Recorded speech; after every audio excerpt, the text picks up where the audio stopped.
komitmen bersama antara pemerintah Provinsi Jawa Barat, Forum Komunikasi Pimpinan Daerah Provinsi Jawa Barat, Kantor Wilayah Kementerian Agama Provinsi Jawa Barat, dan pemerintah kabupaten kota di Jawa Barat, Forum Komunikasi Pimpinan Daerah Kabupaten Kota se-Jawa Barat tentang sinergitas pembangunan Jabar Istimewa. Pada hari ini, Selasa tanggal 4 bulan Maret tahun 2025, kami yang bertanda tangan di bawah ini, Gubernur Jawa Barat, Forum Komunikasi Pimpinan Daerah Provinsi Jawa Barat, Kepala Kantor Wilayah Kementerian Agama Provinsi Jawa Barat, dan 27 Bupati Wali Kota di Jawa Barat, serta Forum Komunikasi Pimpinan Daerah Kabupaten Kota se-Jawa Barat berkomitmen untuk bersinergi dalam pembangunan Jabar Istimewa sesuai dengan tugas pokok, fungsi, dan kewenangan masing-masing untuk melaksanakan hal-hal sebagai berikut. Yang pertama, memberantas aksi premanisme yang terorganisasi dan tidak terorganisasi dalam menciptakan kondisi lingkungan yang aman kondusif di Provinsi Jawa Barat, meliputi A. Menjaga wibawa negara sekaligus memelihara ketertiban dan ketentraman umum dari segala aksi premanisme dalam bentuk geng motor, ormas tidak jelas, maklar, rekrutmen tenaga kerja, pungutan liar terhadap pelaku industri, calon kendaraan umum, petugas parkir liar, pelaku pungutan liar, dan segala bentuk premanisme lainnya. B. Melakukan pencegahan terjadinya aksi premanisme melalui koordinasi dan sosialisasi yang terstruktur, sistemik, dan masif. C. Melakukan penegakan hukum yang tegas dan adil terhadap semua pelanggaran hukum yang terjadi akibat aksi premanisme. Dan D. Meningkatkan partisipasi masyarakat dalam pencegahan dan pemberantasan aksi premanisme melalui kegiatan peningkatan kesadaran hukum masyarakat. Assalamualaikum warahmatullahi wabarakatuh. Sampurasun. Di antara para kepala daerah saya lihat ada yang mimpin apel, luar biasa lah. Mimpin apel bisa menggerakkan birokrasi, kan gagal. Baru terpilih gagal. Saya didengar kali ini suara saya. Kemudian ada yang berkantor semuanya berselfie, ada istrinya yang pakai baju PKK. Saya sebenarnya termasuk orang yang paling menderita.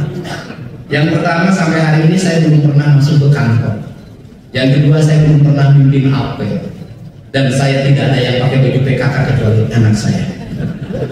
Saya fokus semenjak dilantik itu terus turun dari tempat ke tempat menyelesaikan problem yang menurut saya sederhana-sederhana, tetapi karena memandangnya kita dari sisi birokrasi akhirnya menjadi lama.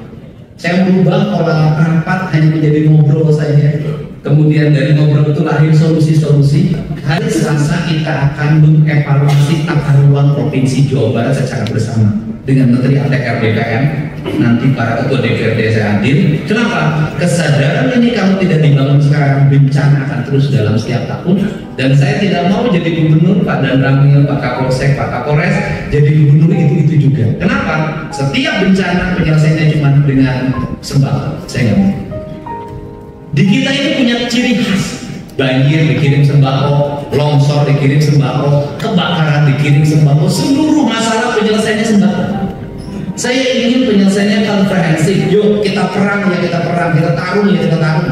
Puncak kembalikan menjadi daerah merah, menjadi daerah konservasi, menjadi daerah hijau. Tidak boleh sembarangan. Karena bagi saya membangun harus diawali dengan kedekatan kita dengan alam. Karena kita ini dilahirkan, dididik setiap hari kita berdiri Indonesia tanah airku. Karena Indonesia tanah airku dalam pikiran saya itu saya terjemahkan dengan prinsip papat kalimat pancer, papat kalimat tunggal. Saya katakan manusia itu harus bersenyawa dengan tanahnya, manusia harus bersenyawa dengan airnya, manusia itu harus bersenyawa dengan udaranya, manusia harus bersenyawa dengan panasnya, maka dia menjadi manusia Indonesia seutuhnya. Kalau sudah menjadi manusia Indonesia seutuhnya, maka dirinya akan gelisah ketika tanahnya diganggu, ketika airnya diganggu, ketika udaranya diganggu, ketika panas mataharinya diganggu, maka ada kegelisahan dalam dirinya yang pada akhirnya dia akan bangkit untuk benahi. Dan sampai hari ini saya meyakini betul orang yang berbisnis merusak tanah, merusak air, merusak udara, dan merusak matahari, walaupun kekayaannya banyak, hidupnya akan gelisah selamanya.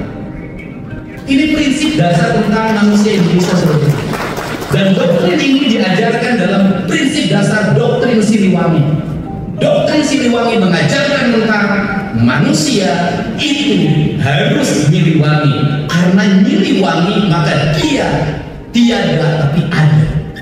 Maka ada dan tiadanya dalam kasih sayang, dedekan, belasan, kasihan. Maka dikenallah dalam prinsip Pancatunggal. Pembangunan harus melahirkan manusia yang cager, bager, bener, pintar, singa.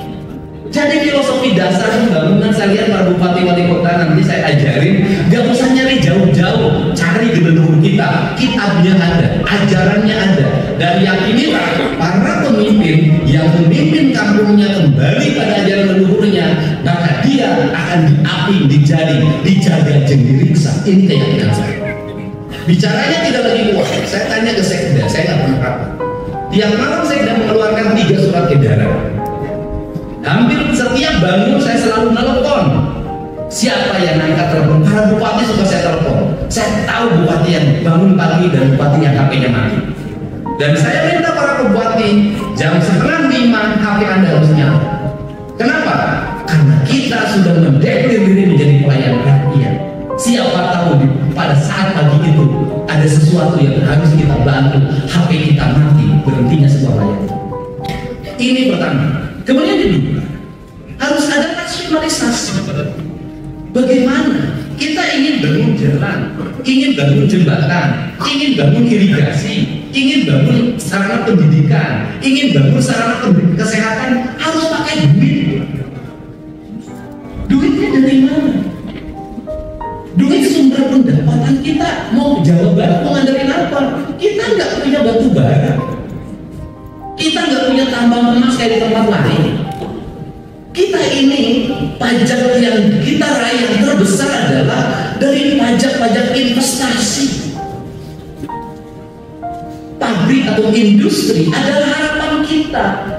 Tetapi di balik itu, kalau ini bahwa ini adalah ayam, industri ini, investasi ini adalah ayam, kita ingin punya telur, maka rumus hidup kata kakek saya, urus ayamna sinalintung.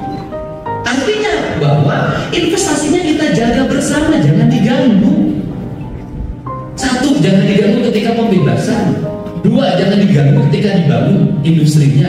3, jangan diganggu ketika rekrutmen tenaga kerjanya. 4, pemerintah provinsi tampil untuk apa? Untuk memberikan jaminan investasi, jaminan keamanan, jaminan rekrutmen sumber daya Jawa Barat yang memadai, jaminan infrastruktur.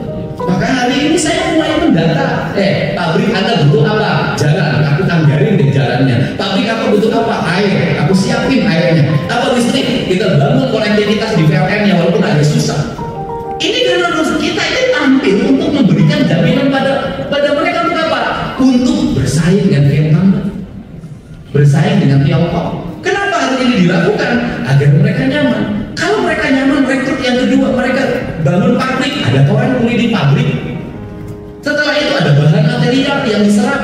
Nah, itu duit juga kan. Saya ini bila kali tanya, saya sampai nanganin teknis, bagaimana supplier ini akur sama kontraktor pabrik. Saya nanganin teknis, saya biasa. Sehingga setelah itu, maka kalau pengusaha sudah merasa dilindungi, sudah deh, kita juga nggak usah ngomong, mereka juga ngerti apa yang kita inginkan. Ini setelah itu apa? Rekrutmen tenaga kerja. Rekrutmen tenaga kerja bagaimana? Saya katakan dari kemarin, saya tidak mau gadis nakar ada antrian orang lamar kerja. Bagaimana? Gampang. Ini sudah zaman aplikasi, zaman sistem data. Desa ada di desa itu ada operator desa. Di kecamatan ada operator kecamatan. Di kabupaten operator hampir setiap unit kerja. Operator desa mulai besok ditugaskan untuk mengentry data jumlah angkatan kerja yang ada di desa tersebut berdasarkan pendidikan dan keahliannya. Seluruh operator desa. Setelah itu data itu nanti dipindahkan ke data dinas tenaga kerja. Dinas Tenaga link and match dengan industri. Ketika industri rekrut tenaga kerja, nggak usah buka lamaran, cukup dia lihat siapa saja yang memenuhi kualifikasi itu di sistem data itu. Setelah itu bikin panggilan kerja ke rumahnya masing-masing untuk interview. Setelah diterima baru ngurus lamaran kerja dan persyaratannya. Jangan dibuat orang melamar pabrik ribuan, diciptakan Indonesia, negara yang hari ini orangnya nganggur. Ini adalah brand yang harus dijaga. Kalian bangga. Maka impres yang dijalankan oleh saya yang melahirkan efisiensi itu sesungguhnya adalah saya ingin menjawab pajak yang perusahaan bayar akan saya bayar dengan infrastruktur yang baik bagi kepentingan dunia industri. Kemudian yang berikutnya adalah para bupati, wali kota, gubernur harus jujur pada rakyat. Kalau nanti kita meresmikan pembangunan jalan, sebutin sumber duitnya dari mana. Jalan di desa ini, misalnya di jalan di desa Kutajaya dibangun dari pajak, dana alokasi umum, dari PPh 21, dari PPN yang itu dibayar oleh industri yang ada di sekitar kita. Ibu dapat manfaatnya sekarang. Untuk itu jaga pabriknya, karena pabrik ini kita punya jalan bagus, karena pabrik ini kita punya rumah bagus. Nah, desain pembangunan Pak Bupati Bekasi, Pak Bupati Purwakarta, Bupati Subang yang hari ini jadi industri. Di sekarang di periode yang akan kita susun, lihat industri itu ada di mana, di desa apa. Tuntaskan seluruh kebutuhan masyarakat di desa yang ada pabriknya. Tuntaskan air bersihnya, tuntaskan sekolahnya, tuntaskan jalan lingkungannya, tuntaskan rumah rakyat miskin, tuntaskan. Kenapa? Dengan mentuntaskan itu sesungguhnya kita sedang menjaga hubungan industrial antara rakyat dengan dunia industri. Kenapa masyarakat di desa itu marah? Kenapa? Karena pabrik mengeluarkan limbah, pabrik bikin bau, pabrik bikin macet. Mereka tidak menikmati pajaknya. Pajaknya ditarik ke pusat, dibagi hasilkan provinsi, kabupaten, kota, tidak terdistribusi menjadi kebijakan pembangunan prioritas di tempat tersebut, sehingga mereka merasa keberadaan pabrik tidak ada manfaatnya. Ini yang mengakibatkan akhirnya mereka minta sumbangan Agustusan ke pabrik, sumbangan ke rantor ke pabrik, sumbangan desa ke pabrik. Ketika tidak diberi mereka ngamuk.